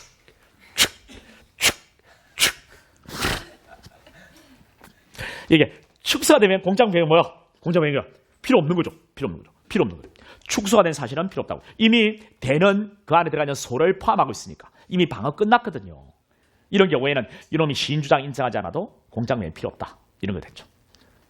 그리고 반대가 되면요. 확대가 되면요. 만약에 공장에 A 이렇게 기소했는데 실제 실리 보니까 뭐 A, B 이렇게 되면 사실적신 명예훼손죄로 기소했는데 알고 봤더니 허위 사실적신 명예훼손죄가 인정된다. 이때는요. 뭐 이게 늘어났어요. 공장에 해야 돼. 할 필요 없어. 늘어나면 공장에 해야 되는 거죠.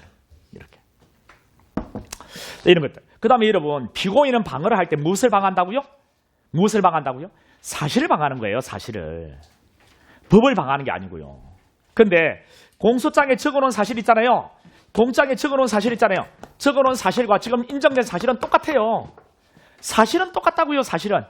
그런데 여기에 법적인 평가 이것을 바꾸려고 하는 게 법률 구성을 바꾸려고 하는 게 법적인 부분을 바꾸려고 한다고요. 법적인 부분을. 알겠죠? 지금 뭐 어떤 걸 바꾼다고요? 법적인 부분을 바꾼다고요. 여기에 원래 사실은 똑같은데 여기에 원래 법 조문 하나 적었어야 됐어요. 근데 그 법 조문 하나 누락시킨 거예요. 이 법 조문 하나 이게 집어넣어 주려고 하는 거죠. 또 이 법 조문을 잘못 적었어요. 근데 이제 이 법 조문을 제대로 된 법 조문을 바꾸려고 하는 거죠. 이런 경우에 방해 불이익이 있는가? 없어요. 피고인은 법을 모릅니다. 기본적으로. 그렇죠? 지는 공장에 적어놓은 사실을 방어하는 거예요. 나는 이런 사실을 한 적이 없다라고 하면 이게 만약에 검사는 했다라고 이제 밝혀내고 한 개 밝혀지면 거기다가 법을 대입하는 것은 법원이 하는 일이죠.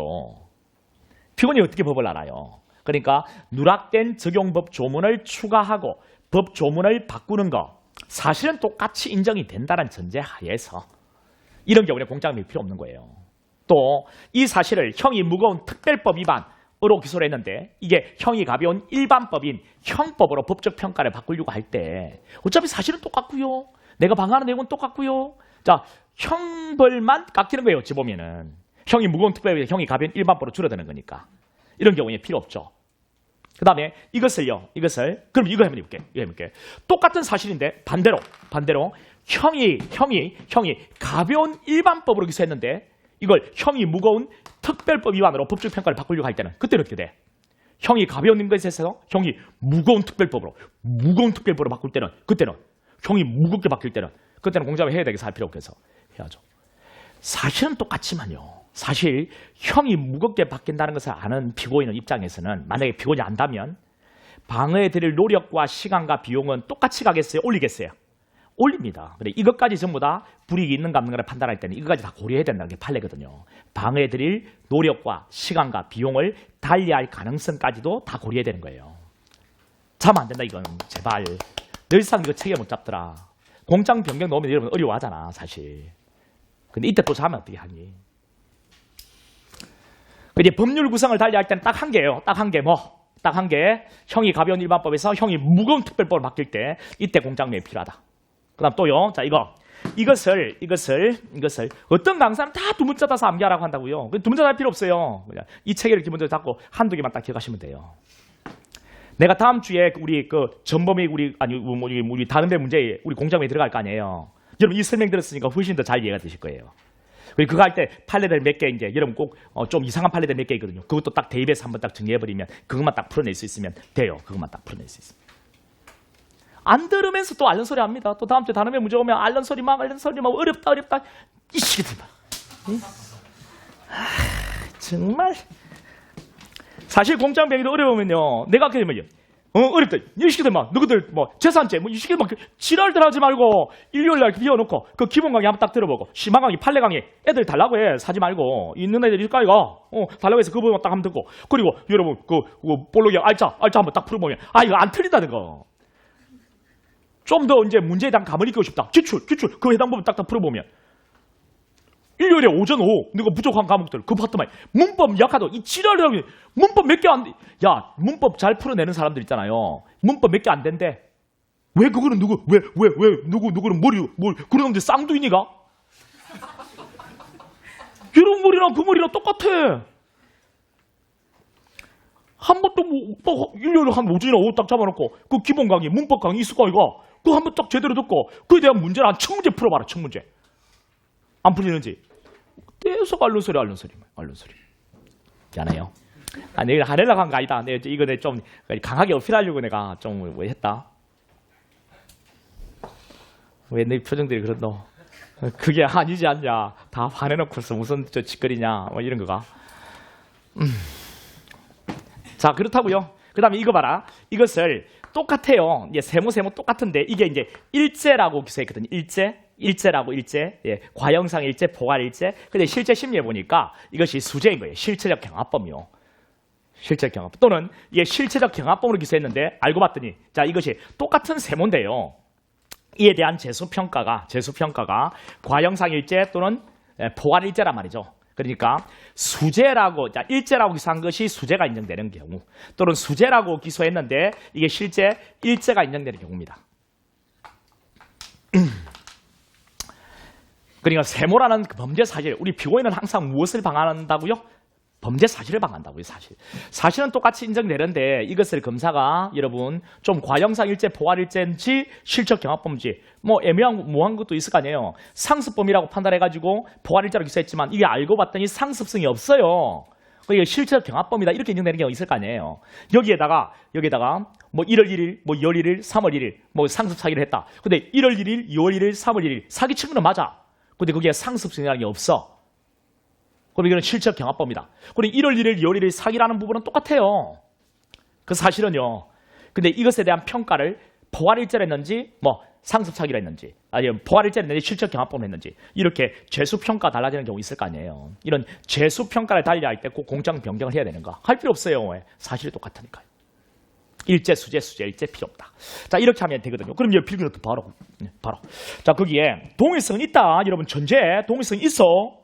그런데 꼭 공장 자 맨 위에 제목 봐봐. 공장 변경의 필요성 여부라고 했지. 피고인의 방문 행사에 실적 불이익을 초래할 염려가 있느냐를 기준으로 한다 했지. 그래서 밑에 사실적 부분이 달라지면 사실분 이 세모하고 동그라미 이거 처음에 세모로 기소했는데 심리해 보니까 동그라미 인정돼. 이 두 개 사실적 부분이 달라지면 피고는 사실을 방하는 거니까 공장명에 해야 된다고. 그런데 예외적으로 그 달라진 사실을 시인주장 인정하면 필요 없고 그 다음에 또 하나 축소 사실을 인정할 때는 또 필요 없고 됐죠? 그 다음에 그 밑에 법률적인 구성이 달라지면 필요 없는 거야 원칙적으로. 뭐 적용법조 추가 변경, 재수평가 변경, 특별법에서 일반법 필요 없다고. 그런데 딱 한 개 뭐 형이 가벼운 일반법, 형이 무거운 특별법으로 바뀔 때는 필요하다. 됐죠? 이렇게. 그 다음 논점이에요. 그 다음 논점. 여기까지는 왔지? 그 다음 논점을 또 모른다. 여기까지 왔다. 처음에 동일성. 그 다음 논점 뭐라? 그 다음 논점, 동일성하고 이제 공장 변경 절차 부분까지 딱 됐지? 됐고. 그 다음, 동일성은 있는데 꼭 공장 변경을 해야 되느냐? 공장 변경하지 않고 재판 못 하느냐? 그게 지금 우리 공부했던 거. 그 다음 논점이 뭐냐면, 바레이. 지금 이 세모가 인정돼, 세모. 그래 봐라. 이 세모는 이 안에 들어가 있는 거거든. 그럼 축사실이지. 축소 사실 인정이니까 공장에 필요 없다는 것까지 왔지. 우리 이 A가 여기 들어있잖아. A, B제, A제. 폭행, 치사, 폭행. 자, 특수, 강도. 들어가 있잖아요. 축사실이니까 필요 없어요. 공장 변경. 필요 없어요. 그럼 법원이 꼭 이것을 검사가 아직 세모로 바꾸지도 않았는데 법원이 이 두 개 동일성이 있고 또 피고인의 방해에 불이익이 없으니까 법원이 이거 공장 변경 없이도 재판 가능한데 이것을 법원이 꼭 심리 재판에 될 의무가 있는가라는 겁니다. 법원지가 직권으로 아직 검사는 공장을 바꾸지도 않았는데 법원지가 나서서 꼭 이것을 재판해야 될 의무가 있느냐라는 겁니다. 지금 공장 변경이 필요 없다는 까지는 왔어. 공장 변경 하지 않아도 재판 가능하다는 까지 왔다고. 그러면 이것을 법원이 꼭 재판을 해야 될 의무냐? 재판해야 되느냐? 아니라고. 원칙은 뭐라? 원칙은 재량이다, 재량. 원칙은 재량. 검사가 아직 바꾸질 않았으니까 법원이 이것을 공장 변경은 필요 없지만 이걸 꼭 재판을 해야 되는 의무가 있는 건 아니야. 지가 하고 싶으면 법원이 한다는 거지. 원칙은 재량입니다. 원칙은 재량. 근데 예외적으로 뭐가 된다고요? 의무가 된다고. 언제 의무가 돼? 인정된 이 범죄가 중범죄일 때는 그때는 예외적으로 의무가 된다는 거죠. 중범죄라면 그때는 의무가 된다. 그러니까 여러분, 자, 이 두 개가 동일성 인정돼. 그러면 검사가 신청하면 무조건 바꿔야 돼. 근데 검사가 신청하지 않고도 이게 축소 사실이니까 공장 변경 필요 없어. 그런데 법원은 이걸 꼭 재판을 해야 되는 것은 아니고 할 수 있는 거야, 원칙은. 근데 예외적으로 인정된 범죄가 중범죄라면 그때는 재판에 대해 의무가 있는 거지. 왜 그러냐면은 만약에 이때도 공장이 변경되지 않았다는 이유로 원칙대로 가버리면 이게 중범죄임에도 불구하고 원칙대로 가버리면 이걸 재판해도 되고 이걸 재판해도 된단 말이거든. 재량이란 말은. 그럼 이걸 재판하면 뭐가 되겠노? 이 전체 B는 인정이 안 되지? 그러니까 이걸 무죄가 될 거란 말이야. 무죄. 이걸 재판하면 A는 인정되잖아. 그럼 이거 유죄가 될 거란 말이야. 그런데 이게 중범죄임에도 불구하고 원칙 재량으로 가버리면 이렇게 재판을 때릴 수도 있다는 말이지. 만약에 이게 중범죄임에도 불구하고 이쪽으로 가지 않고 무조건 재량으로 가면 이 둘 중에 아무거나 재판이 된다면 이걸 만약에 재판하면 이거는 B는 인정 안 되니까 무죄가 될 거 아니냐. 이 무죄가 만약에 확정이 되면 뭐가 생기노? 확정이 되면 기판력이 생기지. 기판력 어디까지 생겨? 이 전체다. 그러면 이 A는 다시 재판할 수 있어 없어? 없다고. 근데 A가 경한범죄라고 중범죄라고? 중범죄라고. 이런 중범죄를 다시 재판하지 못한다면 현저히 정의와 형평에 반하나 반하지 않나? 반하지 정의에. 중범죄를 다시 재판하지 못한다는 것은. 그래서 인정된 범죄가 중한 범죄라면 그때는 예외적으로 의무가 돼. 이때는 검사가 공장을 변경하지 않아도 법원은 꼭 이것을 재판해야 될 의무가 있는 거지. 중범죄의 경우에는. 근데 이게 경한 범죄라면 검사가 아직 바꾼 건 아니니까 법원한테는 재량을 줘. 이걸 재판해서 이거 무죄 때려도 되고 인정돼 이거 재판해서 이거 유죄 때려도 되고 이런 재량을 주는데 인정된 범죄가 중범죄라면 그때는 의무가 되지. 됐죠? 이제 마약 같은 거 해볼게요. 이게 이제 우리 다음 주 저녁에 그 다른 문제에서 볼 건데 우리 마약류 있죠. 마약류 이런 것을 영리 목적으로 제조 뭐 이렇게 했다라고 이제 기소가 됐어. 영리 목적으로. 그런데 실제 심리해 보니까 영리 목적은 인정이 안 돼. 그냥 제조한 거는 맞는데 영리 목적이 빠지는 거야. 그러면 봐봐봐. 영리 목적으로 제조했다. 영리 목적 제조. 그런데 제조, 영리 목적은 빠진다고. 뭔데? 축소된 거 맞아 안 맞아? 축소된 거 맞지? 축소된 거 맞지? 그러면 자 이것을 공장 변경하지 않고 재판 가능하지? 근데 그 다음 논점으로 이걸 꼭 자 재판해야 될 의무가 있는가? 아니면 재량인가? 이렇게. 공장 변경 필요 없는데 축사실이니까요. 필요 없는데 이것을 원칙은 재판해도 되고 안 해도 되거든. 이걸 해도 되고 이걸 재판해도 되고 이걸 재판한다면 영리 목적은 인정 안 되니까 무죄 될 거고 그다음 이걸 재판하면 제조한 걸 맞으니까 유죄 될 거야. 원칙 재량으로 간다면. 근데 예외적으로 이걸 꼭 재판해야 된다 했지? 언제? 중범죄일 때. 그러면 자 마약을 제조하고 하는 것이 중범죄인가를 보면 돼. 중범죄일까 아닐까? 여러분 홍콩은요 마약은요 단일 법정에밖에 없어요. 사형. 선택형도 없어요. 다 중범죄 일까 아닐까? 중범죄 맞습니다. 이거 마약은 사회에 자기만 병드는 게 아니고 사회를 병들게 만들거든요. 그게 중범죄 맞다고요. 그러니까 이건 의무가 되는 겁니다. 그래서 이거는 반드시 영리 목적을 인정되지 않는다. 그런데 마약을 제조했다는 사실을 유죄를 인정해야 된다라는 그 지문이 나올 거예요. 근데 이것이 나오면은 동의성 인정되잖아요. 완전히 방향을 잘못 잡은 겁니다. 아, 동의성 있다고. 벌써 있다고. 그리고 공장 변경 이제 필요 없다고.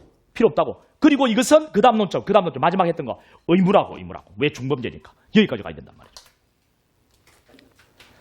그리고 공장 변경이 나오면 깍단을 잘 잡아. 우리 필기 노트대로 깍단 한번 잡아보세요. 동의성에 대한 내용. 그에 대한 절차 부분. 그 다음 동의성은 있지만 꼭 공장 변경을 하지 않고 재판 가능한 경우도 있는데 그런 경우들. 그 다음 공장 변경은 필요 없지만 이것을 꼭 재판에 될 의무는 있는 건 아닌데 예외적으로 의무가 있는 경우도 있다고. 거기 이렇게 딱 영역을 딱 나누어서 보시란 말이죠. 마치라 알았다. 자, 그럼 여러분 그 옆에 71페이지요. 이건 안 할게. 71페이지 공장 변경의 필요성. 이거는 뭔데 이거? 아, 이거는 신교재는 있고 구교재는 추록집에 있어요. 자, 이러면 이제 공장 변경이 다 돼. 이런 71페이지에 나오는 이거는 공장 변경이 필요한가 필요 없는가. 동일성은 다 있는 거예요. 자, 여러분 한 가지 명심해야 될 것은 지금 이 추록에 있고 지금 신교재는 71페이지에 있는 내용, 71페이지에 있는 이 내용은 동일성은 다 있습니다, 여러분. 동일성은 다 있어요. 근데 이때 공장 변경을 꼭 해야만 하살표 뒤에 것을 재판할 수 있는 거냐? 하살표는 아니네요. 자, 하살표는 아니네요. 자, 거기 꼭 공장 변경을 해야만 되는 거냐? 공장 변경 해야 된다? 할 필요 없다. 불효요함 이런 거 있죠? 이런 것들 한번 정리해 보세요. 됐습니다. 그러면 오늘 뭐 여기까지 여러분 여기까지 하는 걸로 하고 다만 잠깐만요. 그 공소 취소만 봐버릴게. 미안하다. 그 공소 취소만 잠깐 보고 그리 끝낼게. 아니 이거는 1분 빠르게. 공소 취소는요. 이 검사만 하는 거죠. 검사만 하는 거고. 재정 신청에 대한 고등법원의 공소제기 결정이 떨어지면요. 그때는 공소 취소 돼 안 돼? 안 됩니다. 이건. 재정 신청에 대한 고등법원이 공소제기 결정을 때리면 검사는 무조건 기소해야 되죠. 소추진한 건 없어요. 그리고 공소 무조건 제기해야 되고 이 취소 못합니다. 그런데 뭐는 가능하다고요? 공장 변경은 된다고요. 금방 우리 했던 공장 변경을 하는 것인데 근데 공소 취소는 안 되죠. 변경은 된다는 것도 적어놓으면 좋죠. 그 다음에 공소 취소의 사유는 법률상의 제한이 없습니다. 어떤 이유로든 공소 취소 가능하고요. 법률상 제한 없습니다. 됐고. 그 다음 방법은 서면과 구술입니다. 서면도 되고 구술 다 돼요. 공판정에서는 구술되죠. 공소제기는 서면이지만 취소는 서면 구술 다 되고. 그 다음 공소를 취소하면 7일 내 서면으로 통지합니다. 7일 이내. 이 7일 내를 지체 없이라 바꿔 출제했죠. 7일 이내에 고소 고발인에게 통지합니다. 서면으로 통지하는 거예요. 서면으로. 그 다음 시기 1심 판결 선고 전까지. 1심 판결 선고 전까지. 혹 파기환송 이송 후에 1심, 재심의 1심에서 공소 취소되는가? 안 됩니다. 그래서 1심 위에다가 어떤 말을 적어놓으면 더 좋아요? 최초 1심 판결 선고 전까지. 한 번이라도 1심 판결 선고되고 나면 더 이상 공소 취소는 못한다는 것. 근데 친고죄의 고소 취소는 1심이기만 하면 무조건 됩니다. 파기환송 이송 후에 1심, 그 재심의 1심에서 친고죄의 고소 취소는 되잖아요. 그 다음에 효과입니다. 공소기각 결정이라는 것. 공소기각 결정이라는 것. 우리 취사경법. 공소기각 결정 사유잖아요. 취사경법, 공소기각 결정. 자, 공소기각 결정 여기에는 기판력 없죠? 기판력 없으니까 다시 기소 가능합니다. 그런데 뭐가 있어야 된다고요? 다른 중요한 증거. 다른 중요한 증거가 있어야만 재기소돼요. 만약에 자 처음에 이렇게 주먹죄로 공소했다가 주먹죄를 취소했으면 공소기각 결정이요. 주먹죄로 그대로 다시 기소할 때도 다른 중요한 증거가 필요하지만 이 주먹죄를 손바닥죄로 바꿔서 기소해. 변경해서 재기소한다고. 이런 경우도 똑같이 다른 중요한 증거가 필요합니다. 그러니까 그대로 기소할 때뿐만 아니라 변경해서 재기소하는 경우에도 똑같이 다른 중요한 증거는 필요하다. 만약에 다른 중요한 증거 없이 재기소되면 그때는 소송조건 불구비, 형집합, 공소기각 판결입니다. 공소기각 판결 사유, 제법 다중 고치할 때 다른 중요한 증거 없이 기소됐으니까 공기판으로 끝내겠죠. 이렇게 하면 됐습니다. 수고했습니다. 그냥 이렇게 나갈게요. 그냥 설명할 거 다 설명하고 시간이 얼마 같든 가고 우리 24일까지 시간 여유가 있으니까 뭐 알아서 합시다. 뭐 결정타는 해드릴게요. 그리고 여러분 저 일요일 지금부터 그러면 결정타 책에 OX를 풀어라. 조문 말고 천지문이거든. OX를 풀어봐. 복습용으로 알겠지? 지금부터 OX를 풀어가. 그리고 이거 끝나면 일단 OX가 다 풀려 있는 상태로 해놓고 여러분이 아는 지문은 내가 그냥 설명하지 말고 여러분 중에서 조금이라도 틀린 지문들 있잖아. 그런 지문들 내가 설명에 들어가는 것이 더 나을 것 같다는 생각이 든다. 알겠지? 그러니까 OX를 꼭 풀어봐라. 풀어봐라. 풀어서 이런 틀린 지문들은 항상 적어서 내한테 제출을 해주라. 다음 주부터. 예, 수고했습니다.